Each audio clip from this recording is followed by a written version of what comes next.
שלום וברוכים הבאים למדריך לכניסה הראשונית לחשבון nomiShemer.ort.org.il.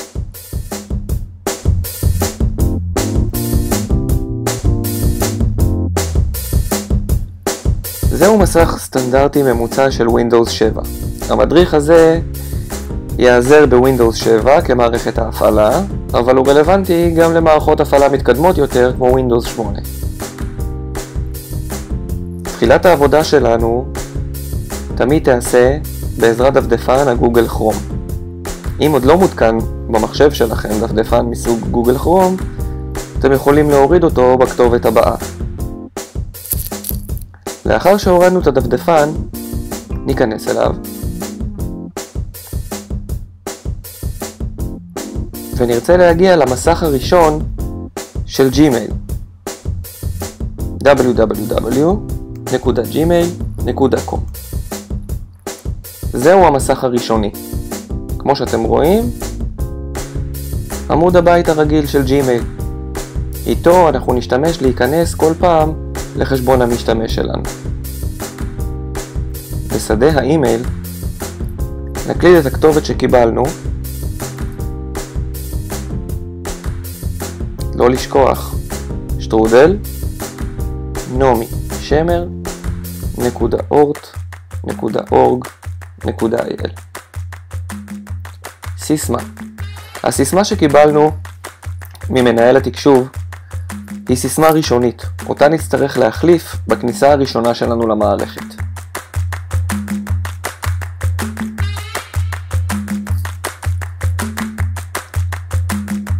לאחר שהקלדנו את הסיסמה, נלחץ על sign in, או בעברית ייכנס. זהו העמוד הראשון שנראה בכניסה הראשונה לחשבון שלנו.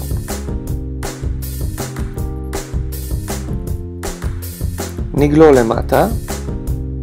לפעמים נראה את התמונה הבאה, שבעצם נועדה לבדוק האם אנחנו משתמשים אנושיים או שאנחנו רובוט שמקליד מספרים ומנסה בכך לפרוץ לחשבון. מאחר ואנחנו לא רובוט, נקליד את המספר שמופיע ונלחץ על אני מסכים, המשך אל החשבון שלי. כאשר כל הפרטים נכונים, נגיע לתפריט שינוי הסיסמה. ניתן לשלב אותיות ומספרים, אך שימו לב שאתם מקלידים סיסמה שתזכרו אותה. היא יכולה להיות תאריך לידה, המורכב ממספרים בלבד, והיא יכולה גם להיות מספר הפלאפון שלכם.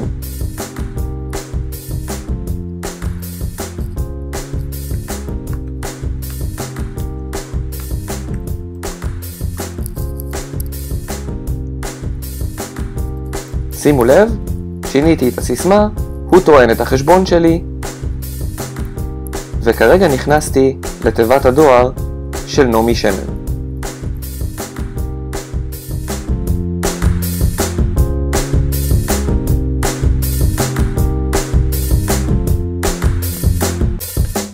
איך שולחים הודעה? במסך הדואר הראשי נשים לב לכפתור כתוב הודעה. כאשר נלחץ עליו, תיפתח חלונית הודעה חדשה. כל מורי ותלמידי nomiShemer כבר מעודכנים בתוך המערכת, כך שכאשר נרצה לשלוח מייל למורה, נכתוב את שמו בעברית, והאפשרויות כבר יקפצו לנו מול העיניים. כתובות המייל של המורים יורכבו תמיד משם המורה באנגלית, נקודה, והאות הראשונה של שם המשפחה. כאשר נרצה לשלוח מייל לתלמיד, נבצע פעולה דומה. כתובות המייל של התלמידים יורכבו תמיד מהאות הלועזית S, ואחריה 5 ספרות. ספרות אלו מייצגות את 5 הספרות האחרונות של מספר תעודת הזהות של התלמיד. בשורת הנושא נכתוב את נושא המייל.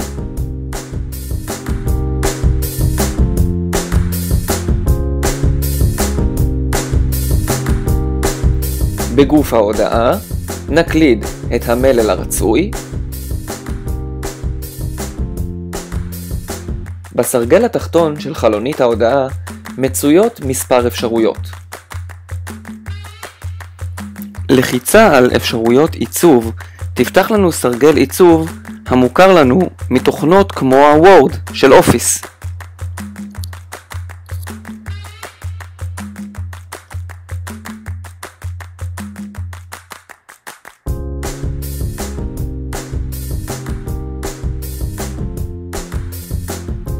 לחיצה על צרף קבצים, סמל האתב, מאפשרת לנו לצרף קבצים שונים להודעה מתוך המחשב האישי שלנו. לחיצה על סמל הדרייב מאפשרת לנו לצרף מידע ישירות מכונן הדרייב. לחיצה על הוספת תמונה מאפשרת לנו להוסיף תמונה ישירות מתוך אתר אינטרנט, ללא כל צורך להורידה למחשב.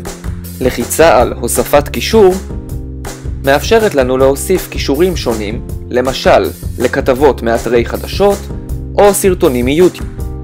לחיצה על סמל הסמיילי מאפשרת לנו להוסיף פרצופים כפי שמוכר לנו מעולם הסמארטפונים. זהו, זה היה המדריך הראשון של הכניסה הראשונית לחשבון nomiShemer.ort.org.il. בסרטונים הבאים אסביר לכם איך להשתמש באפליקציות ואיך להיכנס ליישומים השונים שמציעה לנו סביבת גוגל החדשה.